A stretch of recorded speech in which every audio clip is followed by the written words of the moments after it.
Minha gente querida, novamente o pastor Onéas com vocês, continuando o estudo do livro do Apocalipse, versículo por versículo. Nós somos o Ministério Chama Viva, Igreja Batista Sião em Campo Grande, no Rio de Janeiro, e aqui a Escola Ministerial Chama Viva. Eu quero dizer a você que após o curso do Apocalipse, nós vamos trazer outro curso, também em aulas sequenciais, em capítulos, sobre o livro do Gênesis, conhecendo o livro do Gênesis. Tem muita coisa boa para você aqui no nosso canal, na nossa Escola Ministerial Chama Viva. Nós vamos já a esta nossa aula, focalizando agora a igreja de Sardes. A quinta carta, a carta à igreja de Sardes. Vamos lá? Já estamos no capítulo 3, nós estamos avançando, não é? Então vamos lá. A cidade de Sardes. Em algumas versões, essa cidade é chamada também de Sardo. Essa foi uma das cidades mais ricas do mundo no sexto século, antes de Cristo. Na época do Império Romano, era muito famosa. Então, a igreja, veja, esta igreja que estava na cidade de Sardes, naquela província, era uma igreja que estava num lugar muito importante mesmo. Vamos continuando? Vamos lá. A igreja de Sardes era uma igreja de mera aparência. Tinha fama de igreja viva, mas diz a Bíblia, era uma igreja morta. Podemos notar que tanto essa quanto as outras cartas foram escritas ao anjo da igreja. Entendemos, como já falamos, que os pastores respondem por todo o rebanho diante de Deus. Assim, embora essa carta use a expressão estás morto, não se refere apenas ao pastor, porém ao rebanho, a começar do seu pastor. Sua conversão tinha sido mera aparência, pois ainda viviam nas práticas pagãs. Aí está, não é, a realidade da igreja de Sardes nesse nosso estudo ainda no início da consideração dessa igreja. Aqui nós temos, tirei da internet, ruínas de Sardes, da cidade, e eu volto a dizer a você, essas 7 igrejas estavam numa região que hoje é a Turquia, um país muçulmano. Vamos continuar. Contudo, ainda havia em Sardes alguns que não contaminaram seus vestidos, pessoas genuinamente cristãs. Isto nos lembra a palavra de Deus a Elias, quando ele pensava que havia ficado só como servo de Deus. O que Deus disse para Elias? Elias pensou, Senhor, mataram os teus profetas, só fiquei eu. Mas o Senhor respondeu a Elias, não, Elias, reservei para mim 7.000 varões que não dobraram os seus joelhos diante de Baal. Isso está em 1 Reis 19, 18. É interessante que Deus sempre, veja bem, preserva, sempre guarda, sempre reserva para si remanescentes, gente fiel no meio de muita infidelidade. Aí está, portanto, Vamos então agora ler o verso 1 do capítulo 3. Nós chegamos ao capítulo 3. Vamos ler nesse instante. Diz assim, e ao anjo da igreja que está em Sardes escreve, isto diz o que tem os 7 Espíritos de Deus e as 7 estrelas. Eu sei as tuas obras, que tens nome de que vives e estás morto. Aí está, separamos esta frase, o que tem os 7 Espíritos. Veja bem, para uma igreja morta, nada melhor do que a operação dos 7 Espíritos, isto é, a plenitude do Espírito Santo em sua obra vivificadora. O Senhor Jesus sempre se apresenta conforme o estado da igreja a quem ele está falando. Também reservei aqui, separei, estou enfatizando. Outra expressão, que tens o nome de que vives e estás morto. Mera aparência, podiam enganar a homens, mas nunca a Deus. Na obra de Deus não se vive de aparência.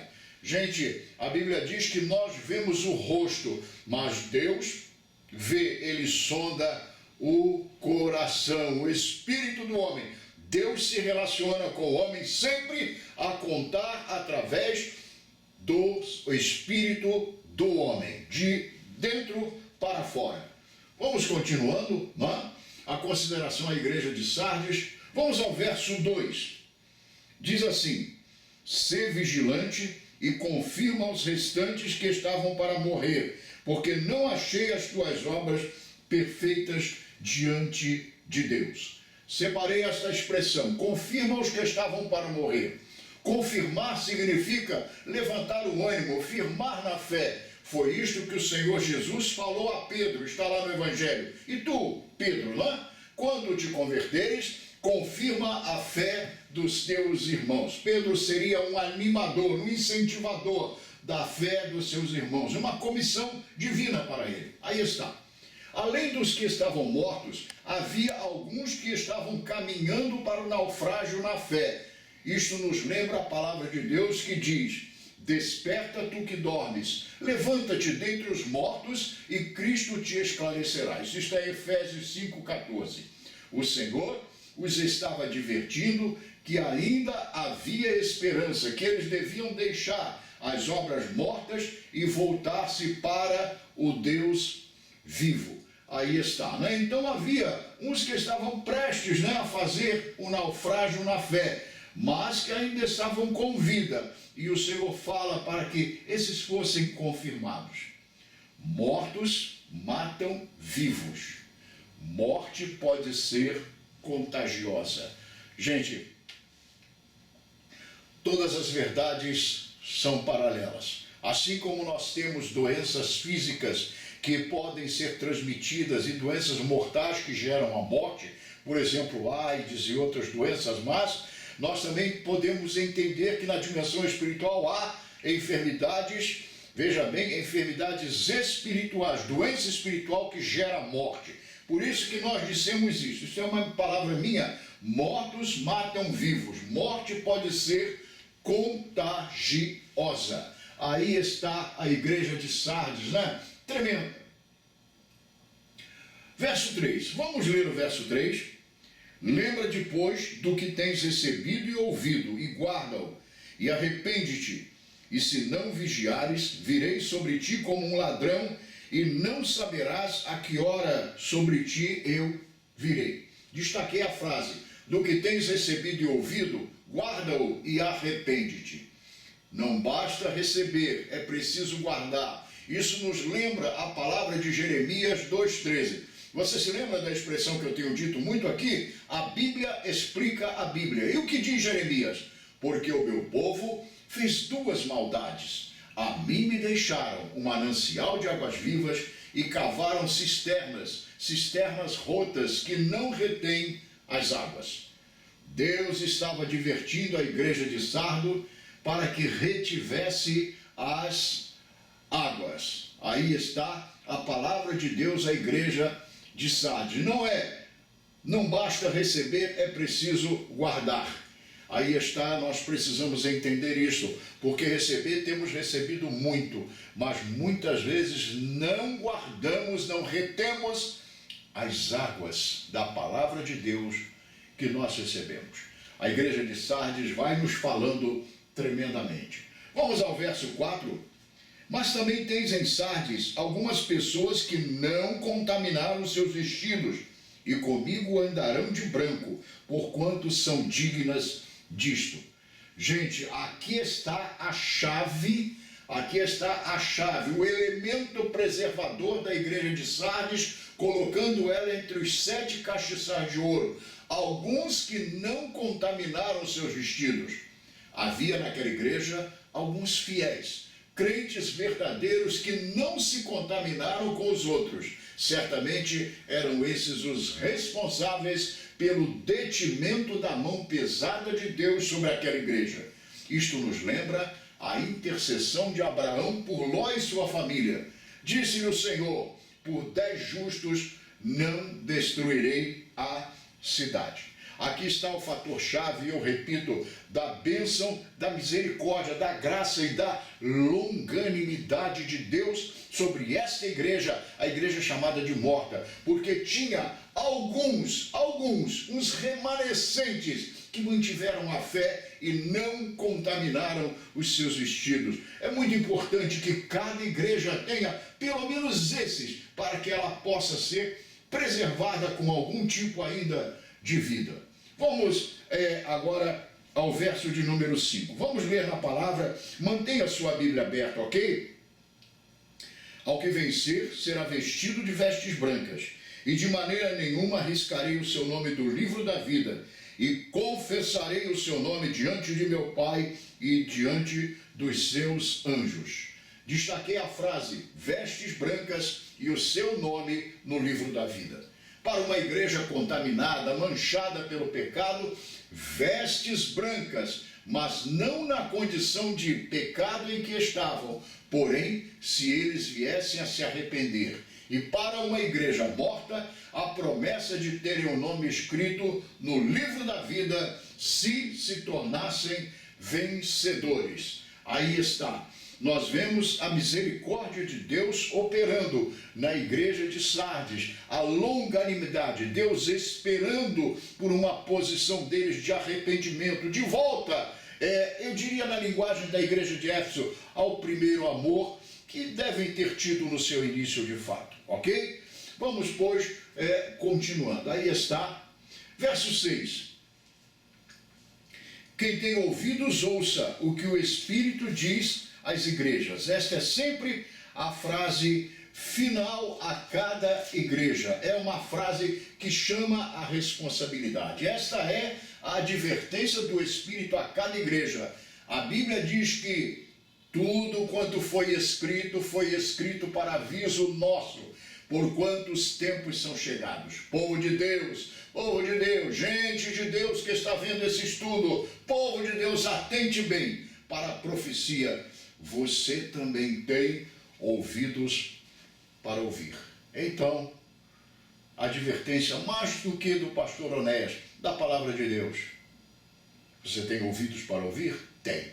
Então ouça o que o Espírito está falando a nós através dessas igrejas. Mas agora, a igreja da vez é a igreja de Sardes, a igreja que tinha fama de viva, mas estava morta, mas ela tinha alguns que não entraram nesse processo de morte, e esses remanescentes ajudaram a preservar esta igreja, ok? Pois bem, aí está, não é? Nós vamos passar agora à igreja de Filadélfia, a sexta carta. É uma igreja, adianta você, muito interessante de se ver.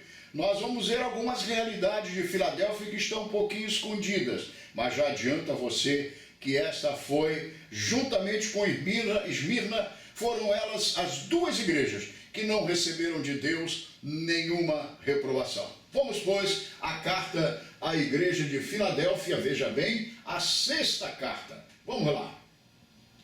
A cidade de Filadélfia. A cidade de Filadélfia foi destruída por um terremoto no ano 17 depois de Cristo, porém foi reconstruída pelo Império Romano. A igreja de Filadélfia era uma igreja humilde, simples, porém no meio de uma sociedade corrupta, era ela absolutamente fiel ao Senhor. Eu falei que há algumas particularidades acerca da igreja de Filadélfia que precisam ser vistas. E a inicial é esta. Quando a gente lê, geralmente quando o povo de Deus lê esta carta à igreja de Filadélfia, pensa que era uma super igreja, que era uma igreja grande, uma igreja enorme e uma igreja potente, e a igreja de portas abertas. Tudo isto em parte é verdade. Mas há uma coisa, ela não era na verdade uma mega igreja, uma super igreja. E nós vamos ver isso porque o Senhor diz a ela, não adianta você, tendo pouca força, você guardou, você tem guardado a minha palavra e não negou o meu nome. Portanto, veja bem, a igreja de Filadélfia era uma igreja humilde, simples, porém no meio de uma sociedade corrupta, era absolutamente fiel ao Senhor. Então, nós vemos que Filadélfia pode tipificar hoje, veja, igrejas que não são super, não são grandes, não são mega igrejas, mas que são fiéis e que são igrejas de portas abertas. Vamos seguir. Seu testemunho agradava a Deus ao ponto de o Senhor só lhe dirigir palavras afetuosas. Gente, que coisa bonita. O Senhor só dirigiu a ela, a igreja de Filadélfia, palavras de afeto, palavras de aprovação. Algo que desejamos destacar aqui sobre essa igreja. Ela não era, eu repito, já falei a vocês, uma super igreja. Simplesmente a igreja de Filadélfia guardava a palavra do Senhor e isto fazia a diferença. Tenhamos cuidado, porque na dimensão espiritual e para o coração de Deus, aparências não valem. Ele olha, ele sonda corações, ele sonda fidelidade. Há dois elementos, eu tenho dito que eu tenho duas pernas, é o que eu falo de mim mesmo. Eu falo isso com Deus: Senhor, eu tenho duas pernas. A perna direita é o amor, a perna esquerda é a obediência. São as minhas pernas espirituais. Eu quero cultivar sempre isso e aprendo em parte com a nossa querida igreja de Filadélfia, ok? Vamos continuar. Vamos ao verso 7. E ao anjo da igreja que está em Filadélfia escreve: isto diz o que é santo, o que é verdadeiro, o que tem a chave de Davi, o que abre e ninguém fecha, e fecha e ninguém abre. Nós gostamos muito dessa expressão. O que abre, ninguém fecha, e o que fecha, ninguém abre. Como temos dito, o Senhor sempre se apresenta com uma das suas características ligada à condição da igreja a que ele se dirige. E você pode ver isso lendo também o verso 8. Nós vamos chegar já ao verso 8. A expressão usada acima nos faz lembrar de Isaías. O Senhor diz no livro do profeta Isaías: operando eu, quem impedirá? Quando nesse verso vemos a expressão o que tem a chave de Davi, vemos aí uma figura daquele que tem o poder de rei, o chamado trono de Davi. Ele reinava sobre essa igreja, isto é, o Senhor Jesus Cristo reinava sobre a igreja de Filadélfia, e ele fala do trono de Davi. Ali havia um trono onde o Senhor Jesus se assentava. Ele era aquele a quem as profecias bíblicas se referiam como herdeiro do trono de Davi. Que coisa gloriosa, ao contrário da igreja morta. Uma igreja onde havia um trono de Davi, um tipo de trono de Davi, em que o Senhor pode chamar para essa igreja essa expressão do trono de Davi. Havia um trono de honra e de glória ao Senhor Jesus Cristo, e essa honra e essa glória eram dadas especialmente pelo zelo pela palavra, por se manterem na palavra, pela honra à palavra de Deus, à santidade da igreja de Filadélfia. Tremenda essa igreja, ainda que simples. Vamos lá agora ao verso 8, ok? Diz assim: eu sei as tuas obras, eis que diante de ti pus uma porta aberta, e ninguém pode fechar. Tendo pouca força, guardaste a minha palavra e não negaste o meu nome. Vamos considerar inicialmente a expressão diante de ti pus uma porta aberta, a qual ninguém pode fechar. Gente, que coisa tremenda! Aquele que abre e ninguém fecha, mas que também quando fecha, ninguém abre. Ele colocou uma porta aberta ali na igreja de Filadélfia. Era uma bênção de prosperidade, de vitória, fruto da alegria que o Senhor sentia por essa igreja. Eu vou parar aqui um pouco. Eu falei que era uma bênção de prosperidade. Olha, gente, nesse tempo, nessa geração que a gente está vivendo, em que se conceitua, se interpreta a prosperidade biblicamente como algo de ganhar dinheiro, ficar rico e essas coisas mais, tudo isso pode ser muito bom. Mas não é esse tipo de prosperidade o da igreja de Filadélfia. Eles eram prósperos na obra de Deus, eles eram abençoados em tudo que faziam, eles certamente eram grandes evangelizadores, eles viviam em comunhão com o Senhor, viviam em comunhão entre si, eles tinham paz nos seus corações. Tudo isso é prosperar, é ir em frente na dimensão espiritual. Então eu gostaria de deixar claro a todos que veem essas aulas, que estão aqui conosco, fazendo essa leitura interpretativa da palavra de Deus. Não era uma prosperidade meramente de finanças. Notemos que não era essa prosperidade de riqueza. Eu estou dizendo aqui, ela não era uma igreja rica financeiramente. Se eles permanecessem fiéis nesse caminho, não haveria quem pudesse anular essa maravilhosa obra de Deus no seu meio. Isso nos lembra a expressão de Paulo. A Bíblia, explica a Bíblia. Quem nos separará do amor de Cristo? Romanos 8:35. Igreja fiel, igreja de Filadélfia, um exemplo para nós em todo o tempo do cristianismo, mas para o nosso tempo, para este tempo presente. Vamos em frente? Outra expressão que eu destaquei desse versículo, tendo pouca força, veja bem, tendo pouca força, guardaste a minha palavra. Guardaste a minha palavra. Ainda diz mais, e não negaste o meu nome. Aqui está algo maravilhoso. Essa igreja não era uma igreja forte. O texto diz que ela tinha pouca força. A diferença estava em que ela guardava a palavra do Senhor. A nossa fidelidade não depende da nossa força, depende do nosso desejo de agradar a Deus. A Bíblia diz, e a Bíblia explica a Bíblia. A Bíblia diz que quando eu sou fraco, aí é que eu sou forte. Era uma igreja dependente de Deus. Era uma igreja que sabia que de onde vinha o poder para que eles pudessem dizer, como Paulo disse, escreveu em uma de suas cartas, posso todas as coisas naquele que me fortalece. Eles tinham pouca força. Então, gente, cuidado, porque quando nós achamos, seja individualmente ou como igreja, que somos muito fortes, aí nós estamos sendo fracos, estamos no perigo de cair. Mas quando nós sentimos que somos fracos e confessamos esta dependência do Senhor, aí sim é que somos fortes.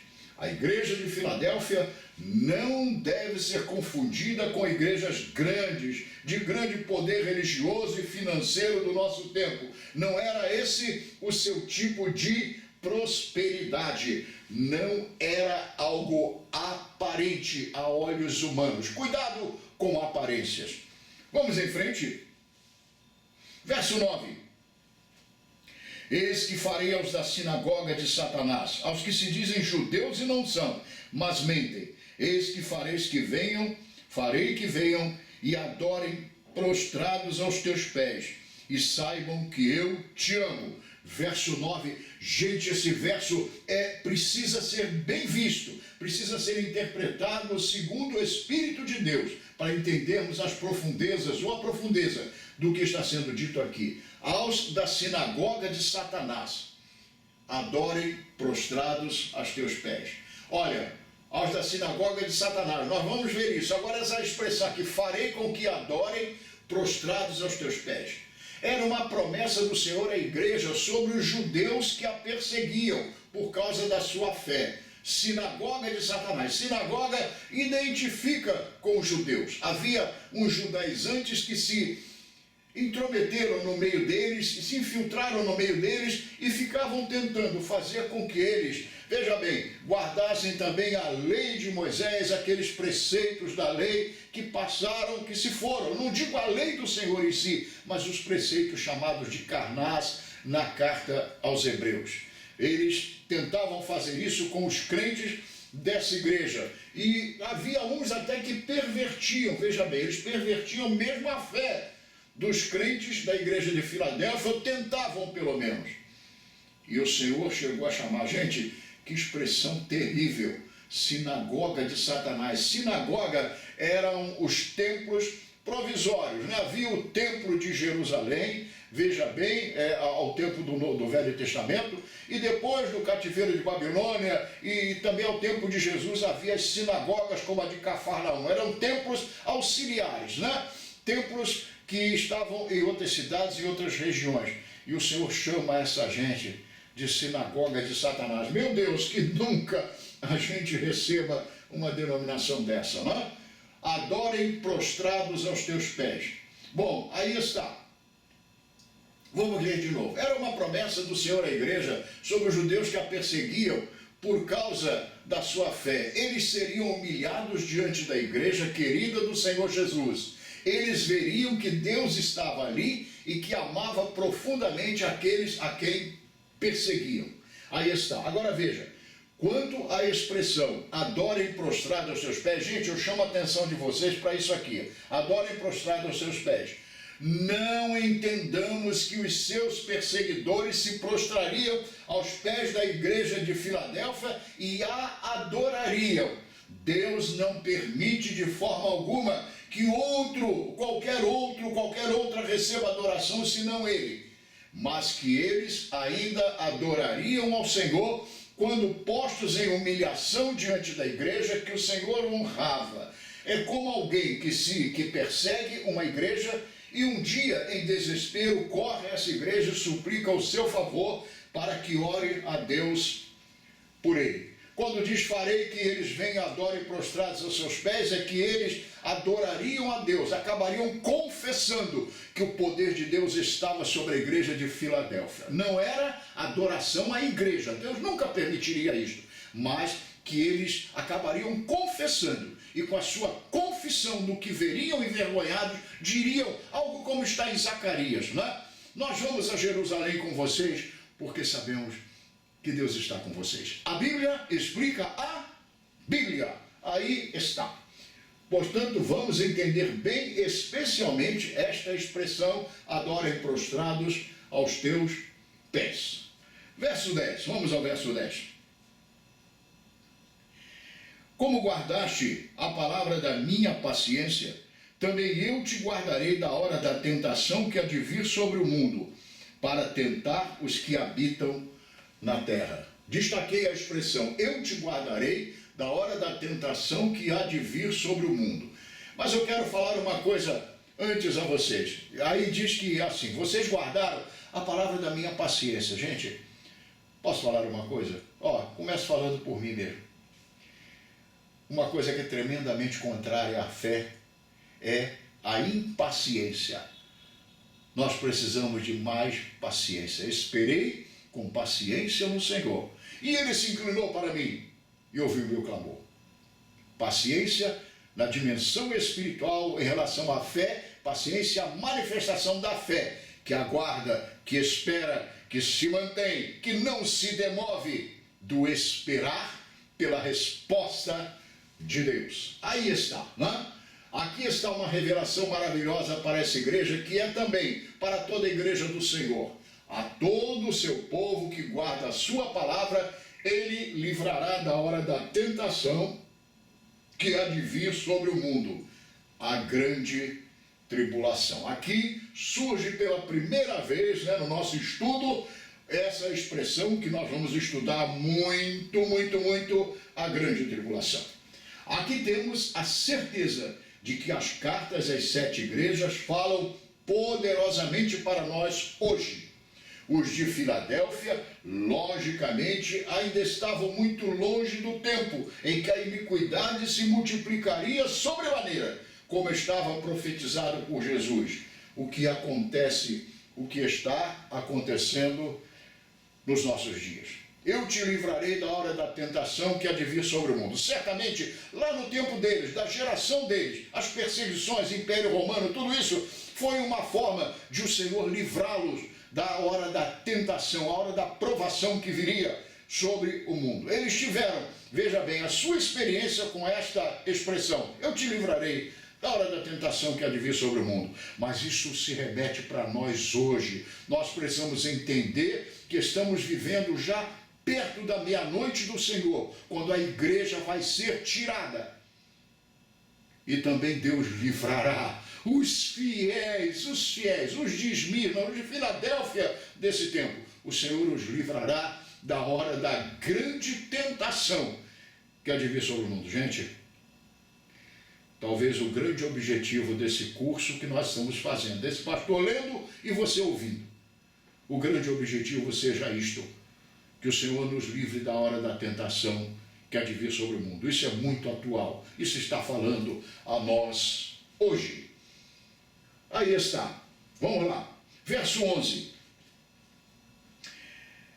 Guarda o que tens, eis que venho sem demora, guarda o que tens para que ninguém tome a tua coroa. Eu falei a vocês que tem umas coisas de Filadélfia que nós precisamos entender bem.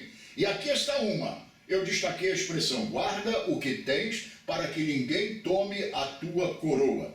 Aqui o Senhor não está se referindo à salvação.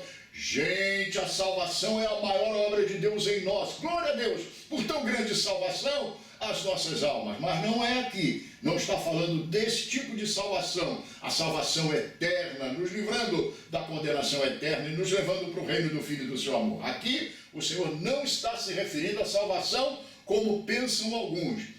Confirme isto em João 10, 29. A Bíblia explica a Bíblia. Jesus disse, meu Pai que mas deu é maior do que todos, e ninguém as arrebatará das minhas mãos. Em Romanos 8, 38 e 39 também fala disso. Lá Paulo escreve assim, porque eu estou certo de que nem a morte, nem a vida, nem anjos, nem os principados, nem as potestades, nem o presente, nem o porvir, nem altura, nem profundidade, nem nenhuma outra criatura poderá nos separar do amor de Deus que está em Cristo Jesus, nosso Senhor. Perguntamos então, que coroa é essa? Guarda o que tens para que ninguém tome a tua coroa. Que coroa é esta? Vamos lá. Era a grande bênção do Senhor que estava sobre a igreja fiel. No Salmo 103 é dito que o Senhor nos coroa de benignidade. Esse tipo de bênção de Deus, tipificada por uma coroa, precisa ser preservada, pois esta pode ser perdida por filhos de Deus. Não é assunto desse nosso estudo dizer se crente perde salvação ou não perde. Mas veja, aqui não se refere à salvação. Aqui claramente, essa coroa que estava sobre Filadélfia, eles precisavam preservá-la, porque poderiam até perdê-la. E essa coroa significava a bênção de Deus, a comunhão plena, a comunhão tão linda de uma igreja que foi considerada, esmiuçada. O Senhor esquadrinhou essa igreja e não deixou nenhuma repreensão. Nós precisamos ter o cuidado. Veja bem, que também nas nossas vidas, na minha vida, na sua vida, nós temos uma coroa de honra, de benignidade, de glória do Senhor sobre nós, uma comunhão por uma vida santa, uma vida devotada. Eu falei ainda há pouco de duas pernas espirituais, perna direita o amor, perna esquerda a obediência, uma vida de obediência ao Senhor. Isso é uma forma de coroa. Pois bem, aí está para nós a palavra de Deus. E agora, a promessa do Senhor. Vamos lá, vamos ao verso 12, que nós estamos chegando ao final da nossa aula de hoje, e na próxima aula nós vamos ver a última carta, a última igreja, a igreja de Laodiceia. Mas agora é tempo de Filadélfia. Vamos lá. Ao que vencer, eu o farei coluna no templo do meu Deus, e dele nunca sairá. E escreverei sobre ele o nome do meu Deus, e o nome da cidade do meu Deus, a nova Jerusalém, que desce do céu do meu Deus, e também o meu novo nome. Ah, gente, aleluia, glória a Deus, quanta bênção para uma igreja. Ainda há pouco eu falei, deixa eu aparecer aqui para você, ainda há pouco eu falei da coroa que estava sobre essa igreja. Você viu o que nós lemos agora? Olha de novo aí.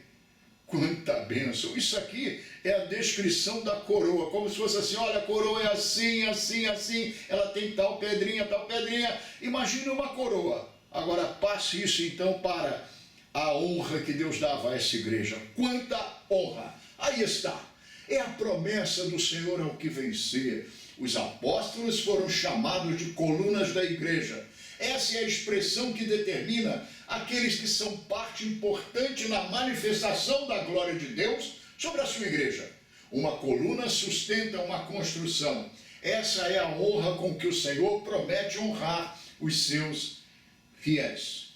Cada igreja verdadeiramente fundada por Deus tem as suas colunas espirituais, servos e servas que a sustentam com a sua fidelidade e com o seu amor. Aí está, não é? Graças a Deus por isso, a grande bênção, coluna no templo e dele nunca sairá. Igrejas verdadeiramente fundadas por Deus sempre tem aqueles que são colunas. Não são simplesmente os tijolos que sustentam uma construção. Eles dão crescimento, dão corpo, dão visibilidade à construção. Fecham a construção, guardam a construção. Mas junto a eles, no meio deles, estão as colunas que sustentam a construção de pé. Coluna no templo de Deus. Você pode se fazer essa coluna, e ser coluna é uma coroa. Você entende isto?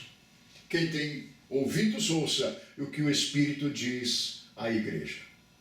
Com a expressão "e dele nunca sairá", o Senhor mostra aos seus fiéis o que escreveu no Salmo 23. A Bíblia explica a Bíblia. E habitarei na casa do Senhor por longos dias, eternamente. Para a igreja fiel, que guardava a palavra, nada melhor do que a promessa de ser feita coluna no templo de Deus e de uma permanência eterna ali. Mas tem mais. Sobre ele, o nome do meu Deus, o nome da cidade do meu Deus e também o meu novo nome. A palavra nos diz que somos povo que se chama pelo seu nome. Somos selados com o Espírito Santo, estamos destinados à Nova Jerusalém e temos um encontro prometido com o Rei dos Reis e o Senhor dos Senhores. Quanto ao significado da expressão "meu novo nome", lembremos-nos das palavras de Filipenses 2. A Bíblia, explica a Bíblia. Por isso, Deus lhe deu um nome que é sobre todo nome. Que bom seria se pudéssemos ficar por aqui. E se pudesse ser esta a 7ª e última igreja. Mas vamos à realidade e vamos considerar na nossa próxima aula a nossa 7ª e última igreja, a igreja de Laodiceia. Aí está, mas eu quero dizer a você, o Senhor dá aos fiéis o seu nome.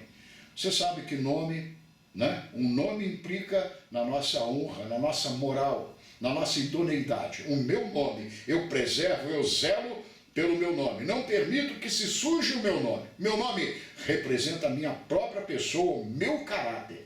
E o Senhor diz que aos fiéis, ele dá o seu nome. Portanto, o exemplo de Filadélfia, receba o nome do Senhor. Dignifique esse nome. Mantenha esse nome, que é sobre todo o nome. Amém? Aí está. Minha gente querida, nós vamos ficando por aqui nesta aula. Na nossa próxima aula, nesta sexta-feira, nós vamos trazer a você a última igreja. Sinceramente, se eu pudesse, eu, pastor Onéas, se eu pudesse, eu não traria a igreja de Laodiceia para você. Mas eu preciso trazer porque está na Bíblia. Aliás, terminando esta aula de hoje, eu vou dizer uma coisa com você, com sinceridade. Eu acho que se fosse eu a escrever a Bíblia, teria umas histórias que eu tentaria não colocar. E uma delas seria da igreja de Laodiceia. Mas essa igreja é bem real. Essa igreja nos vai trazer um exemplo tremendo. E eu quero mesmo emular você, provocar você, instigar você a vir à próxima aula para nós vermos a última das 7 igrejas, a de Laodiceia, e ver que ela é a igreja que tipifica este tempo que nós estamos vivendo. E depois da igreja de Laodiceia vai passar. Nós vamos entrar nas coisas futuras. Você se lembra? As coisas que você, João, viu, a visão de Jesus glorificado, as coisas que são do tempo de João, essas 7 igrejas, que se projetam para nós hoje.